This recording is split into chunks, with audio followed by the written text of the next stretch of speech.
वासुदेव मेरे शिष्य हैं और उनकी अनुपस्थिति में यह दायित्व मैं निभाऊंगा।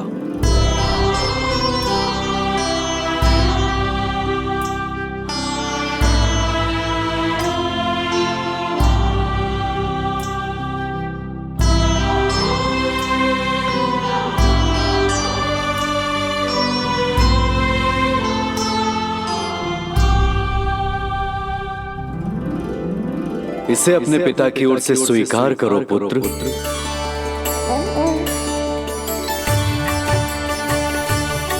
कल्याण हो।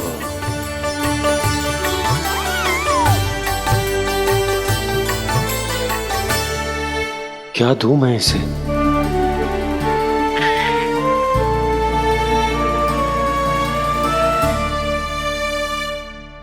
आप सोच क्या रहे हो? आशीर्वाद दो ना अपने कृष्ण को। अच्छा, सोच रहा हूं कि लल्ला को क्या दूं।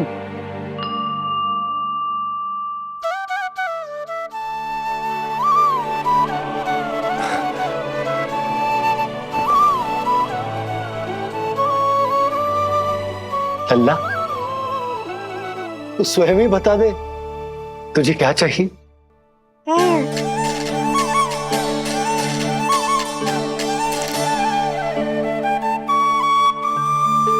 देखो जी, लल्ला ने ही आपकी उलझन समाप्त कर दी।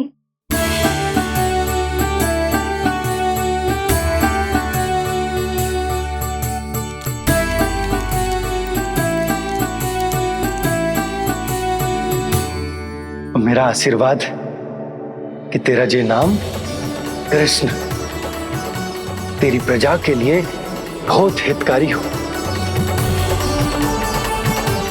गुरुवर, आप भी इसे आशीर्वाद दें। जिनके आशीर्वाद से ये पूरा संसार संचालित होता है, उन्हें मैं क्या आशीर्वाद दूं?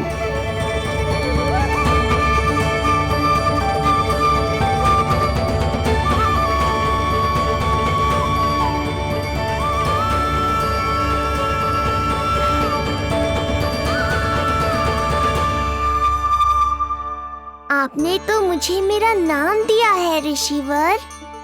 ये तो मेरा सौभाग्य था प्रभु कि आपने इस कार्य के लिए मुझे चुना। पर आपका कार्य अभी समाप्त नहीं हुआ ऋषिवर। एक विनती और है मेरी। आज्ञा दीजिए प्रभु, क्या करना होगा मुझे? बाबा को मेरी वास्तविक पहचान बतानी होगी आपको,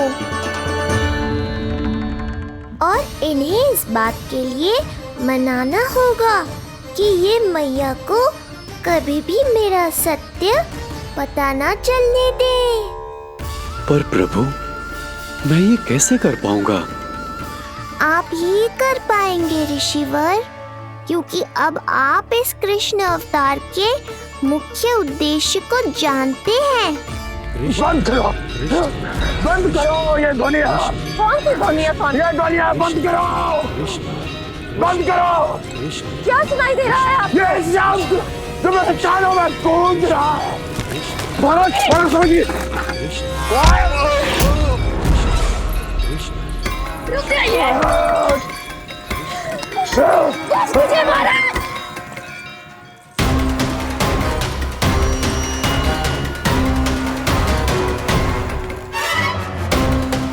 आप भूल रहे हैं कि आप मथुरा नरेश है, कंस है आप। और किसी भी व्यक्ति, वस्तु या घटना से महाराज कंस इतने व्यथित नहीं हो सकते कि वो सुदबुद्ध खो बैठे। स्वयं को संभालिए महाराज। बंद हो गई, बंद हो गई, बंद हो गया वो स्वर, बंद हो गई वो ध्वनिया। काफी। यूं मत सोचना कि मैं तुम्हें सुन नहीं रहा था। तुम सत्य कह रही हो। मैं कंस हूं। किसी भी व्यक्ति, वस्तु या घटना से व्यथित नहीं हो सकता। दुर्जन! जी महाराज। इस सिंहासन को पुनः स्थापित करो। यदि कोई भी योग्य जिसे स्वयं सिद्ध करने नहीं आता तो मुझे पता है मुझे क्या करना है, कैसे उस दुष्ट बालक का संहार करना है। मैं भली भांति जानता हूं। ये दायित्व आपको ही निभाना होगा ऋषिवर। इससे 2 लाभ होंगे। एक तो मेरे बाबा कंस के कारण होने वाली चिंता से मुक्त हो जाएंगे और आवश्यकता पड़ने पर मेरी पहचान को मैया से सुरक्षित रखने में सहायता भी करेंगे।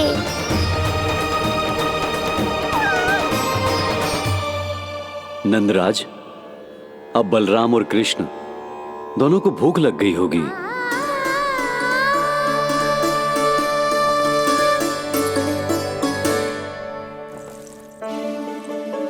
प्रणाम गुरुदेव।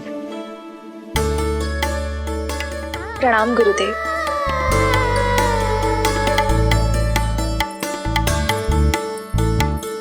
गुरुदेव, अब आप भी विश्राम कर लीजिए। नहीं नंदराज, मुझे शीघ्र ही मथुरा पहुंचना है।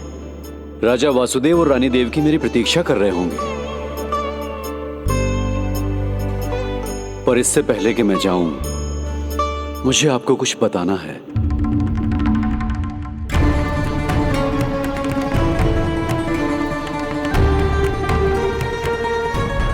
गुरुदेव, आपके ललाट पर बल पड़ गए। सब कुछ ठीक तो है ना? कहीं आप मुझे कंस के बारे में तो ना बताना चाहते? गुरुदेव, मैं जानता हूं कि कंस नवजात शिशुओं की हत्या करवा रहा है।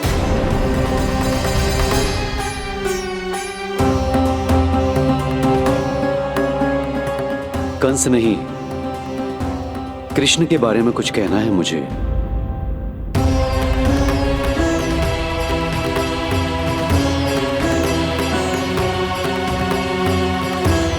बताइए गुरुवर। मैं एक ऐसा सत्य बताने जा रहा हूं नंदराज, जो है तो वरदान,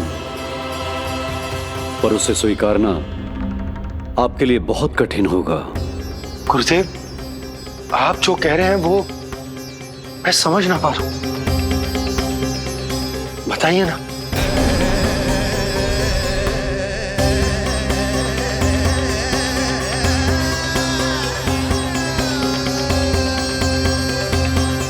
बताइए ना गुरुवर।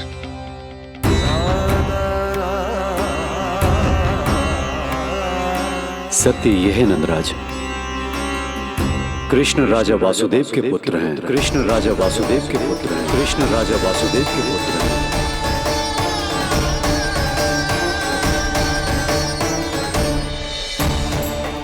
और वो कोई साधारण बालक नहीं है, स्वयं श्री हरि विष्णु के अवतार हैं। और वो कोई साधारण बालक नहीं है, स्वयं श्री हरि विष्णु के अवतार हैं।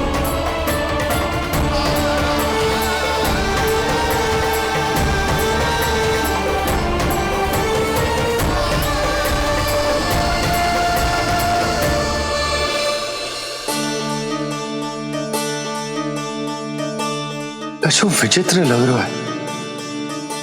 कौन हो तुम? मैं हूं श्री विष्णु का अवतार। शिव, कैसे संभव है गुरुदेव? वो तो नन्हा सा बालक।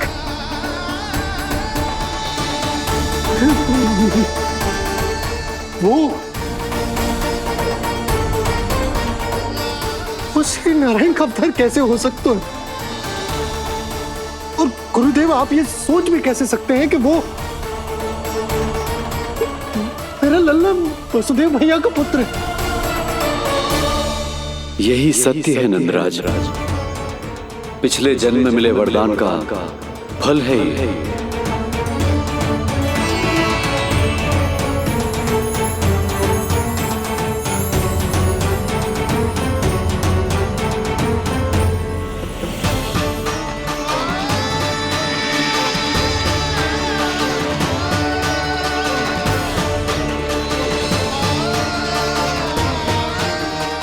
मैं आपकी संतान के रूप में अवश्य आऊंगा।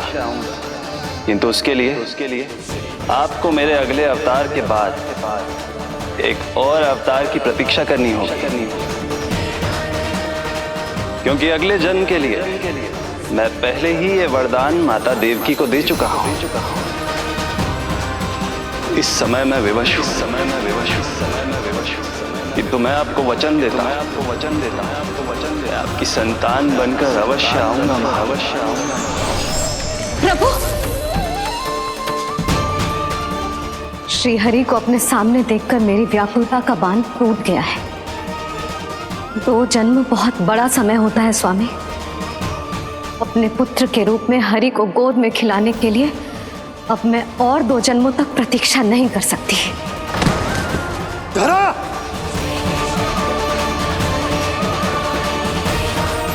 माता देवकी को मैं पहले ही वचन दे चुका हूं, इसलिए विधि के विधान के अनुसार मुझे उन्हीं का पुत्र बनकर जन्म लेना होगा।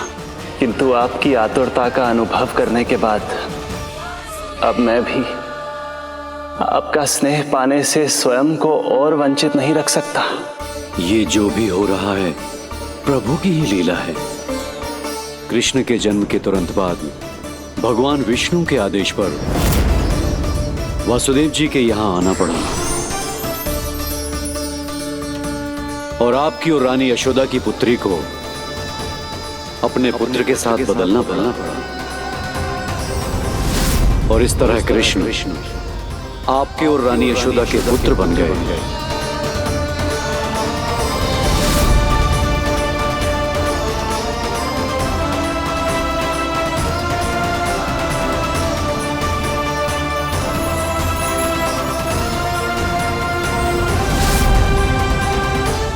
आपने सही कही थी गुरुदेव, जिस सुनने में तो वरदान ही लगता, पर इसे स्वीकार करना उतना ही कठिन। जब यशोदा को इस बात का पता चलेगा तो उसे कैसा लगेगा? अपने नाम का अर्थ अच्छे से सुनो है ना तूने? उसका हर एक अक्षर भगवान श्री नारायण से संबंधित है, जैसे उन्हीं का स्वरूप है तू। बस मैया, ये सत्य आपसे छुपा रहे, इसी कारण बाबा के लिए ये जानना आवश्यक है। फिर चाहे इसे स्वीकार करना उनके लिए कितना भी कष्टदायक क्यों ना हो। नहीं नंद, ये सत्य उन्हें आप नहीं बताएंगे। स्वयं प्रभु ने मुझसे कहा है किसी और प्राणी को इसके बारे में भनक तक नहीं लगनी चाहिए, और रानी यशोदा को तो बिल्कुल नहीं। गुरुवर, कंस के आक्रमणों की जानकारी यशोदा से पहले ही छुपाकर रखना कठिन था। अब इतना बड़ा सत्य मैं यशोदा से कैसे छुपाऊंगा? आपको छुपाना ही होगा नंदराज, यही प्रभु की इच्छा है।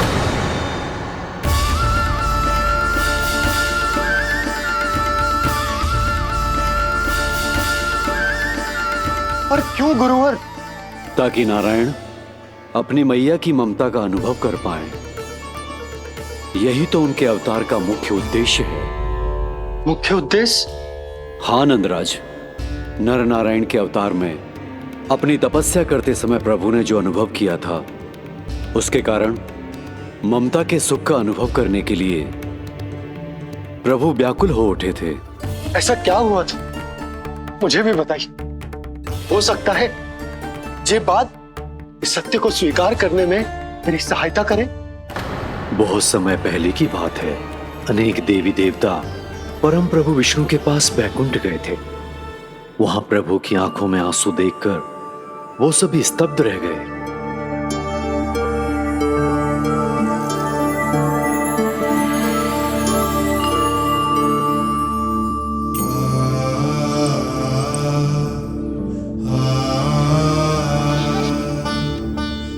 प्रभु, आपकी आंखों में आंसू?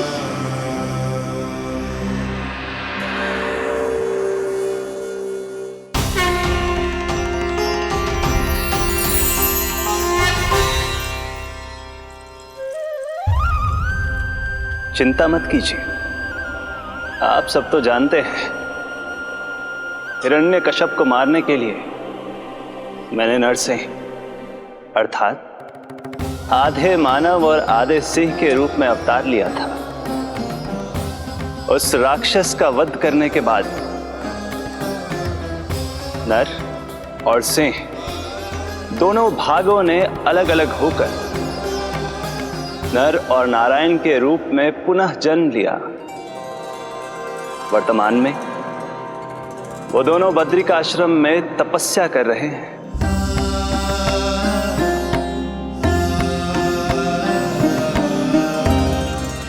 आज उन दोनों ने कुछ ऐसा देखा जिसने मुझे भी भावुक कर दिया।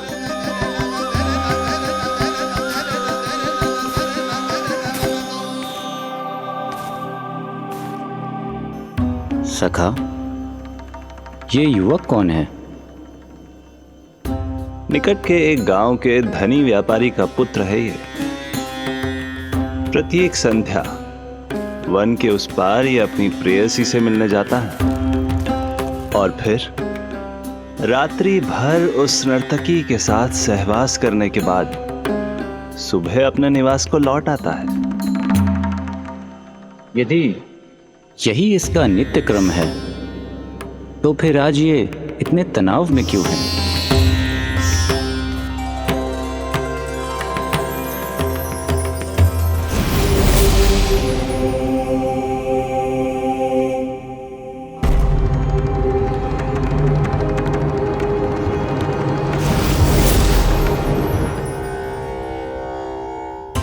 कल रात्रि प्रेम क्रिया के मध्य उस नर्तकी ने इससे पूछा, ये सबसे अधिक प्रेम किससे करता है? जब इसने कहा तुमसे, तो वो बोली, तुम्हें अपने प्रेम को सिद्ध करना होगा। अपनी मां के हृदय को उसके तन से अलग कर मुझे सौंपना होगा। मां का हृदय?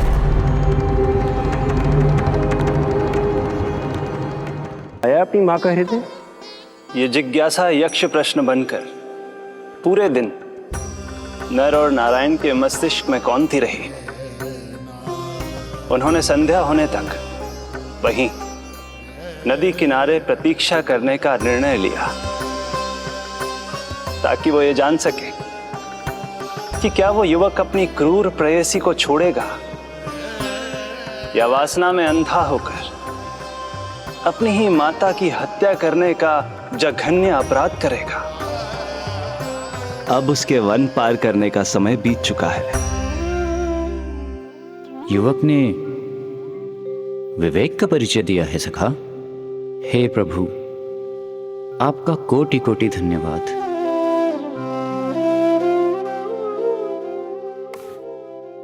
सखा,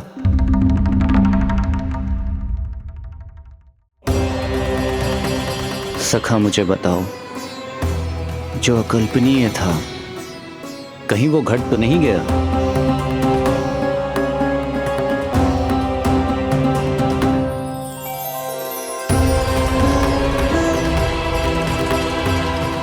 जब इस युवक की मां को इसकी प्रेयसी की क्रूर मांग के बारे में पता चला तो जो उसने किया वो इस समस्त संसार में केवल एक मां ही कर सकती है। बस इतनी सी बात?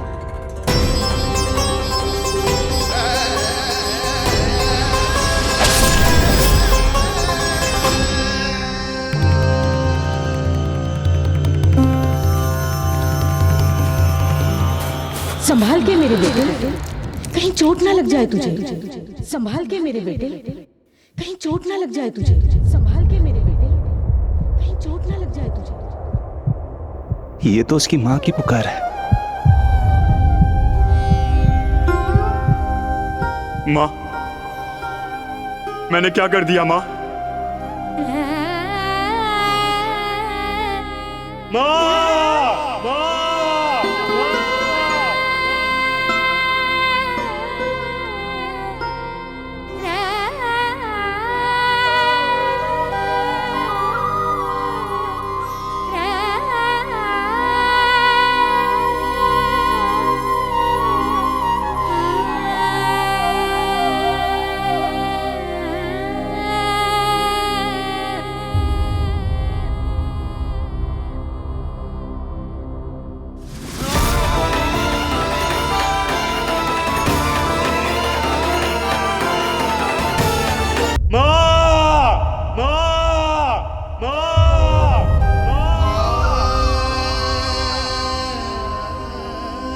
इस घटना से केवल नर और नारायण ही भावुक नहीं हो गए थे, बल्कि बैकुंठ में बैठे श्री हरि की आंखों में भी आंसू आ गए थे।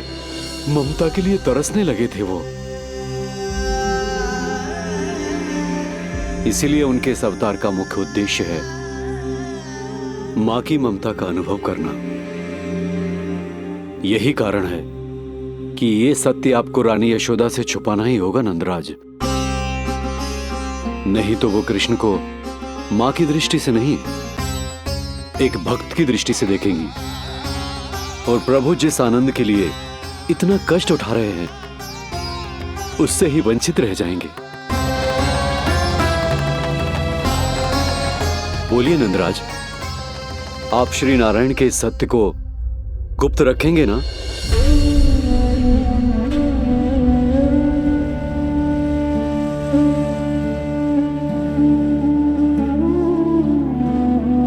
प्रभु ने मुझे कैसी दुविधा में डाल दिया है गुरु।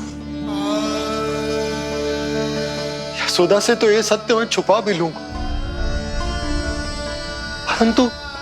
परंतु स्वयं से कैसे छुपाऊंगा? और बाबा होने को सुख, उसको अनुभव कैसे कर पाऊंगा? जो हो रहा है और जो भी होता है सब उनकी ही इच्छा से होता है नंदराज। इसलिए आगे का मार्ग भी वही दिखाएंगे। अब मैं चलता हूं नंदराज। राजा वसुदेव और रानी देवकी नामकरण के बारे में जानने के लिए व्याकुल हो रहे होंगे।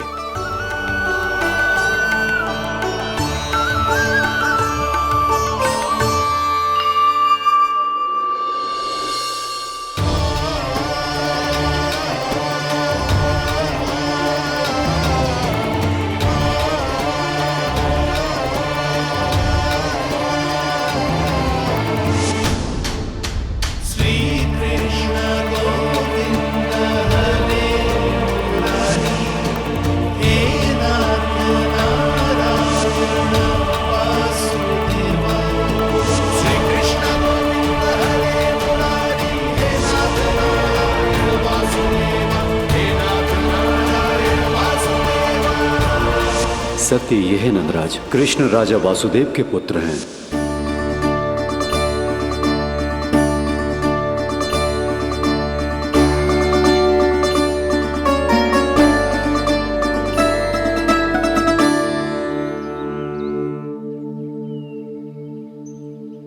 नंदराज, अपने आप को संभालिए और शांत चित्त से घर लौटिए। और हां, स्मरण रखिए कि प्रभु ने आपको बहुत ही बड़ा उत्तरदायित्व सौंपा है, आपको उसे निभाना ही होगा।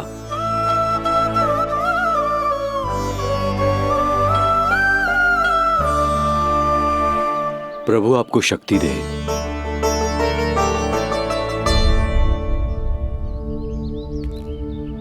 आप बहुत सौभाग्यशाली हैं नंदराज। जो प्रभु आपके घर पल रहे हैं उनके बारे में सोचिए, जिनके यहां प्रभु ने जन्म लिया है। वो दोनों तो प्रभु की बाल लीलाओं से पूरी तरह से वंचित हैं।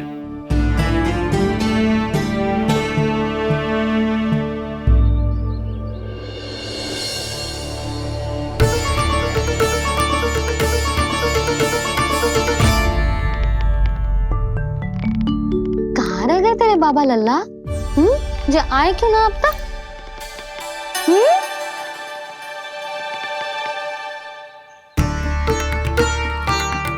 मेरा लल्ला मेरा ना है, वो तो मेरे आराध्य नारायण का अवतार, और ये बात मुझे यशोदा से छुपानी।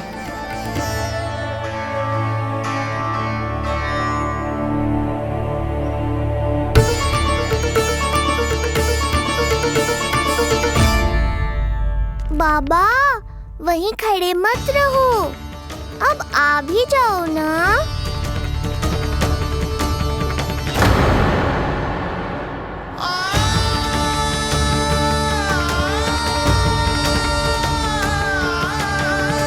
एक पग भी आगे बढ़ाने का साहस ना हो रो मेरा। हे प्रभु, आप ही बताओ, अपने आराध्य को, अपने इष्ट देव को अपने लल्ला के रूप में कैसे देख पाऊंगा मैं जानता हूँ बाबा, ये बहुत कठिन है, पर भीतर तो आओ।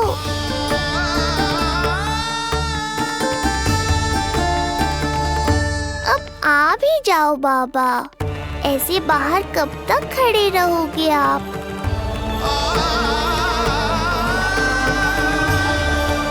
बस बाबा, बस आ जाओ भीतर, आ जाओ, आओ ना, आओ ना।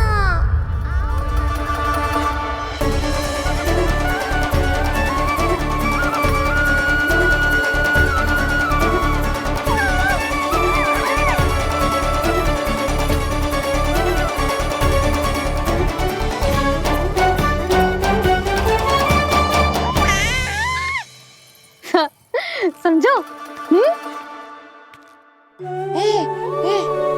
जब तू इधर उधर भाग रहा होगो तो तुझे बुलाने के लिए मैं तुझे ऐसे पुकारूंगी, कृष्ण। और जब तू शैतानी करेगो ना लल्ला, मैया को तंग करेगो, तो मैं तुझे क्रोध में ऐसे बुलाऊंगी, कृष्ण। हाँ। इसे सत्य पतो ना है, इसीलिए कितनी अच्छी तरह से मैया होने का कर्तव्य निभा रही है। पर मैं अब बाबा होने का कर्तव्य कैसे निभा पाऊंगा?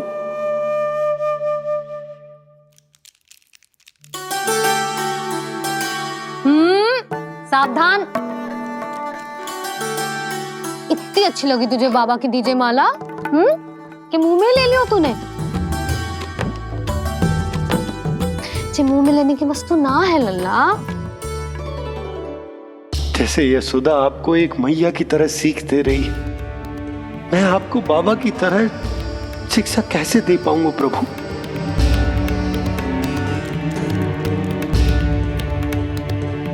कृष्ण, अभी मना किया ना मैया ने? जे तो प्रभु को ही डांट रही है। सावधान, जो फिर से मुंह में लिया तो। यशोदा, तुम्हें पता भी है तुम किस पर क्रोधित हो रही? हाँ, अपने लल्ला पर। और किस पर? मेरे कहने का अर्थ ये है कि तुम्हें सच में पता भी है जे कौन है? स्वयं प्रभु ने मुझसे कहा है, किसी और प्राणी को इसके बारे में भनक तक नहीं लगनी चाहिए। और रानी यशोदा को तो बिल्कुल नहीं, और रानी यशोदा को तो बिल्कुल नहीं, और रानी यशोदा को तो बिल्कुल नहीं। यही कहना चाहते हो ना आप कि मैं गोकुल के राजकुमार को डांट रही हूँ? अरे पर मैया और बाबा का स्थान तो हर पद से ऊंचा होता है ना जी। माँ और बाबा को तो अधिकार होता है ना प्रेम करने का भी और भूल पर डांटने का भी। बस यही बात आपको समझनी है बाबा, फिर सब पहले जैसा हो जाएगा। मैं समझता हूँ जे, पर ये विचार के जे केवल हमारा पुत्र ना है, ये स्वयं नारायण का अवतार भी है, इसे अपने मन से निकाल ना पा रहा हूं मैं। ओहो, आपको समझाना तो मैया को संभालने से भी अधिक कठिन है बाबा। लल्ला, अरे लल्ला। जशोदा जी, आपने हमें नामकरण के लिए ना बुलायो। कोई बात ना है, लेकिन ये तो बताओ कि लल्ला का नाम क्या रखो है? हाँ भाभी, बताओ ना। हाँ जी, अब और प्रतीक्षा ना हो रही हमसे। इसका नाम रखो है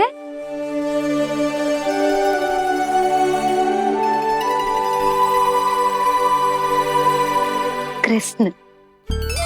कृष्ण बहुत प्यारा नाम है, लेकिन थोड़ा कठिन है। मैं तो इसे किशन बुलाऊंगी। सही कहो, मैं भी इसे प्रेम से किशन ही कहूंगी। क्यों किशन? मेरे लिए तो जे किसना है।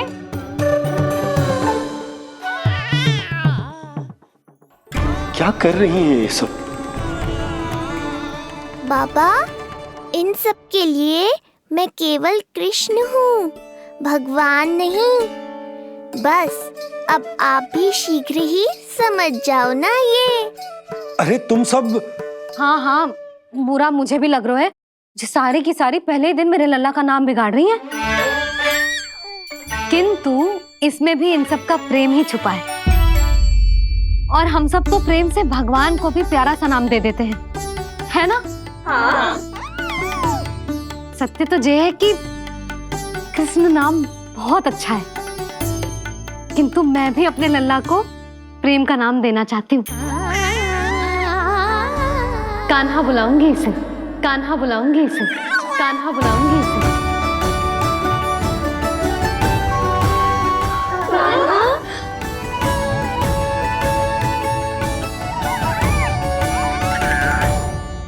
कान्हा, अनोखी ध्वनि, सहज सा मीठा, मैं भी इसे कान्हा ही पुकारूंगी।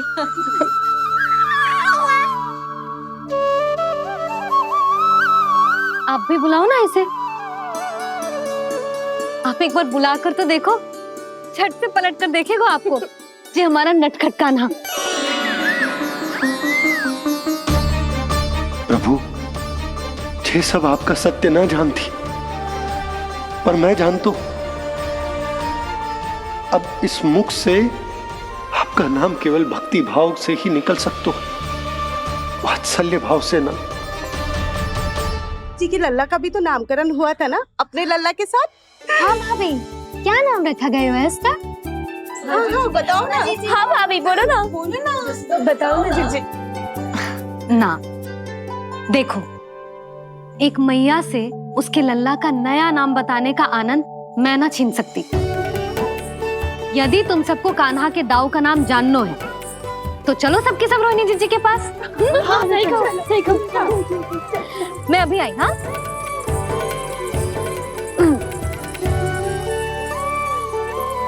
सुनो जी, आप लल्ला को संभालो, मैं अभी आई। रोहिणी, मैं कैसे? ये प्रभु, लल्ला जी क्या मैं कर रहे हो?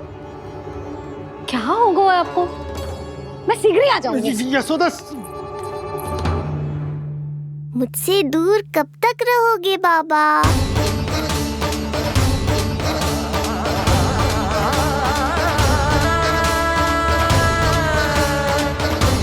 एक बार मेरी ओर देखो तो सही।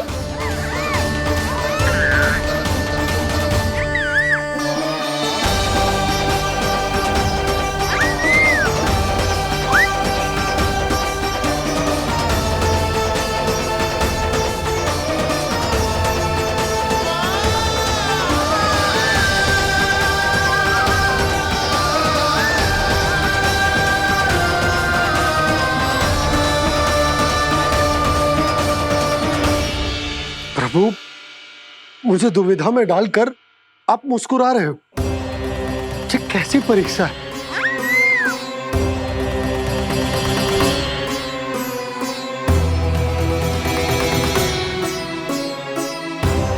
ये क्या कर रहे हैं आप? पिता का स्थान पुत्र के चरणों में नहीं होता, पुत्र के सिर के ऊपर होता है उनका हाथ, उनका वरदहस्त। प्रभु, आप चाहते हो कि मैं आपका सत्य यशोदा को ना बताऊं। यशोदा चाहती है कि मैं आपको लल्ला की तरह अपने गोद में उठाकर आपसे बातें करूं। मेरी आंखें चाहती हैं कि मैं आपको अपने इष्ट देव, अपने आराध्य के स्वरूप में देखूं। और मेरा हृदय चाहता है कि मैं आपको अपने पुत्र के स्वरूप में देखूं। अब आप ही बताओ प्रभु, अब मैं इस परिस्थिति में क्या करूं? मुझे कुछ समझ में ना आ रहा। आप ही का आश्रय है प्रभु, आप ही को सहायता करनी होगी। आप ही बताइए कि किस प्रकार एक भक्त अपने भगवान को अपने लल्ला के स्वरूप में देखे, उसे अपने हाथों में उठाए, उसे खिलाए, उसके साथ बातें करे। कैसे वो उसका लालन पालन करे अपने पुत्र के स्वरूप में। प्रभु, मुझे कुछ समझ में ना आ रहा, सहायता करो प्रभु। चिंता मत कीजिए बाबा, आपके सभी प्रश्नों का उत्तर शीघ्र ही मिलेगा आपको।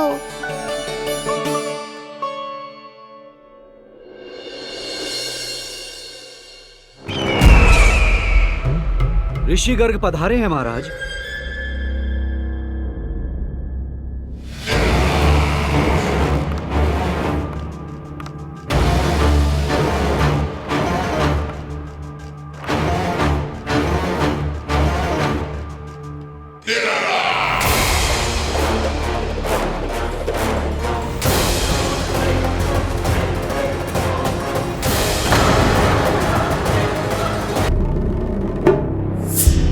तो महान मथुराधीश कंस के दरबार में ऐसे सम्मान होता है ऋषि मुनियों का? नहीं नहीं ऋषिवर, ये तो केवल एक उदाहरण है कि कैसे एक विष्णु भक्त का सम्मान नहीं किया जाना चाहिए। तब तो अच्छा ही है। मैं यहां तुमसे सम्मान की अभिलाषा लेकर नहीं आया हूं। मैं यहां देवकी और वसुदेव से भेंट की इच्छा लेकर आया हूं। क्यों? मेरे विरुद्ध कोई षड्यंत्र रचना चाहते हो? जो सदैव दूसरों के विरुद्ध षड्यंत्र करता है, उसका संपूर्ण जीवन इसी भ्रम में बीतता है कि सारा संसार उसके लिए षड्यंत्र कर रहा है। परंतु अन्य व्यक्तियों के पास इससे भी अत्यधिक महत्वपूर्ण कार्य होते हैं करने के लिए। यह महत्वपूर्ण कार्य करने की आपकी यह इच्छा इस दरबार में पूर्ण नहीं होगी ऋषिवर।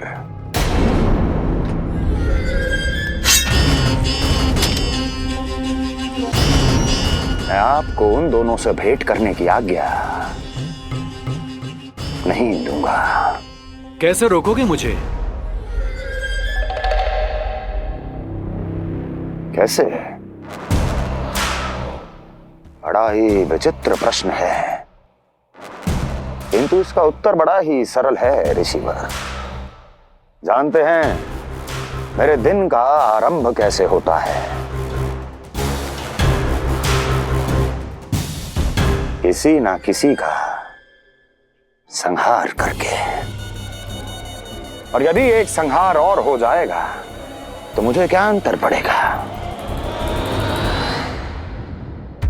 स्वयं से एक प्रश्न पूछो कंस। स्वयं से एक प्रश्न पूछो कंस। मेरा संहार करने के लिए, जिस संकल्प शक्ति की आवश्यकता है, संकल्प शक्ति की आवश्यकता वो है तुम में, वो है तुम में। कर पाओगे मेरा संहार? जिस संकल्प शक्ति की आवश्यकता है, जिस संकल्प शक्ति की आवश्यकता वो है तुम में, कर पाओगे मेरा संहार?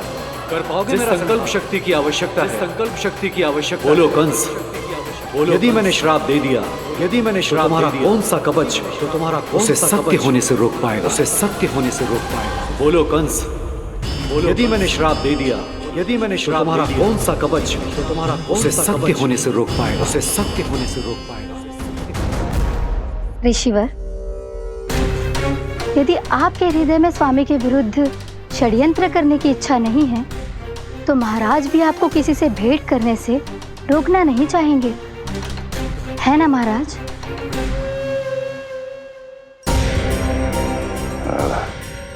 हाँ, आप उन दोनों से भेंट कर सकते हैं।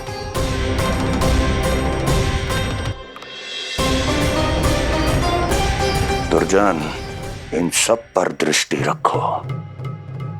अब सब कुछ सुनकर आना, सब कुछ भी छूटना नहीं चाहिए। जाओ।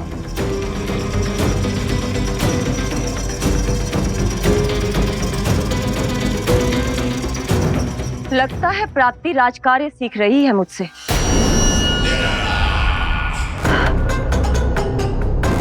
उचित समय पर सही सुझाव दिया तुमने प्राप्ति। अब आसानी से पता लग जाएगा कि ऋषि गर्ग के यहाँ आने का वास्तविक कारण क्या है महाराज।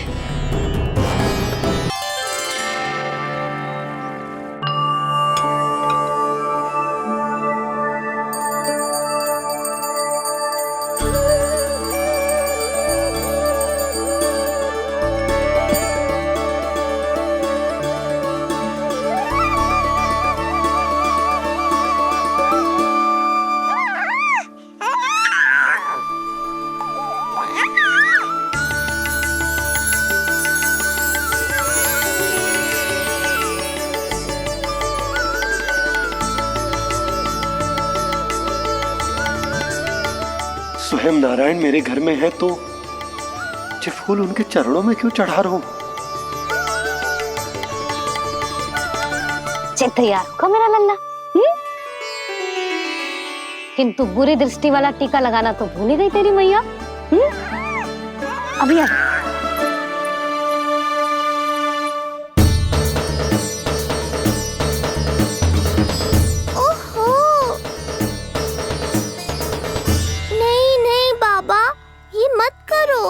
मैया आ रही है, उन्हें पता चल जाएगा।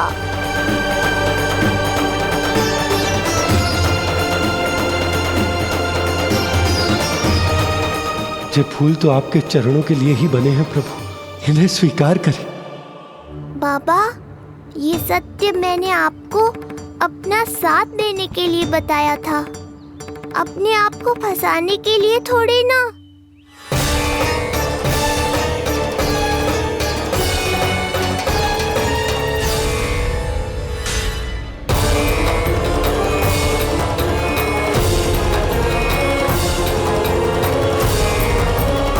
नारायण नारायण। प्रणाम पंडित जी। नंदराज जी, रानी जी, बिटिया के पांव भारी थे ना, तो सेलिवाने समधियाने चला गया था, वहां कुछ अधिक ही समय लग गया। आज वापस आया तो पता चलो कि स्वयं गर्ग ऋषि ने लल्ला का नाम रखो है, सो मिलने चला है। क्या नाम मिलो है इसे? उन्होंने लल्ला का नाम कृष्ण रखो है। उन्होंने लल्ला का नाम कृष्ण रखो है।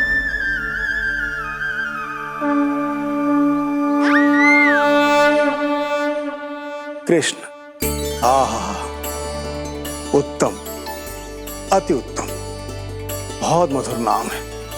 ऐसा लगता है जैसे आप स्वयं श्री नारायण का नाम ले रहे हैं।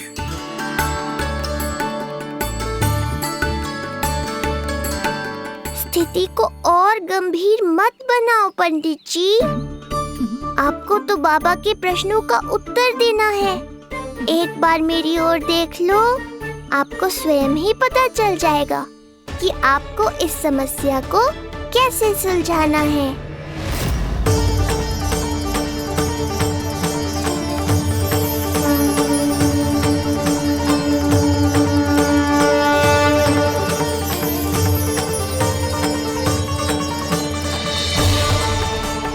पंडित जी मेरे लल्ला को टकटकी बांध के देखे क्यों जा रहे हैं?